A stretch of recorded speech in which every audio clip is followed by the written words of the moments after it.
پاکستان رواں مالی سال میں اب تک 25,000 موٹر سائیکل برآمد کرنے میں کامیاب۔ پاکستانی موٹر سائیکل بنانے والے اداروں نے اب ملکی ضروریات کے ساتھ ساتھ ملک سے موٹر سائیکلوں کی برآمد بھی شروع کر دی ہے،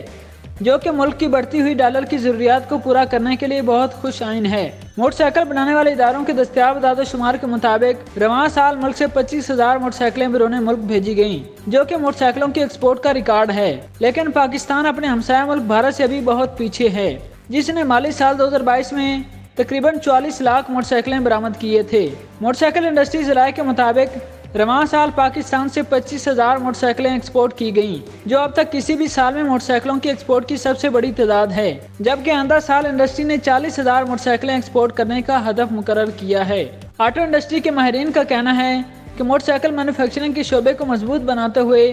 انجینئرنگ کے شعبے کو ترجیح دی جائے اور خام مال کی دستیابی یقینی بنایا جائے تو موٹر سائیکلوں کو عالمی مارکیٹ میں بھرپور امکانات سے فائدہ اٹھایا جا سکتا ہے۔ ایسے وقت میں جبکہ ملک کو زر مبادلہ کے سنگین بحران کا سامنا ہے، ایکسپورٹ کے شعبے میں کامیابی نے پاکستان کے آٹو سیکٹر کے لیے امید روشن کی ہے۔ برآمد کنندگان نے پالیسی میکرز پر زور دیا کہ مستقبل میں ایکسپورٹ کے آرڈر منسوخ ہونے سے روکنے کے لیے موٹر سائیکل اور متعلقہ پارٹس انڈسٹری کو بنیادی اشیاء کی فہرست میں شامل کیا جائے۔ انجینئرنگ سیکٹر کو ترجیح دے کر حکومت مقامی سطح پر معاشرتی مسائل کی شدت کم کر سکتی ہے، بلکہ برآمدات کے نئے ذرائع اختیار کر کے زر مبادلہ کے حصول کو آسان بنا سکتی ہے۔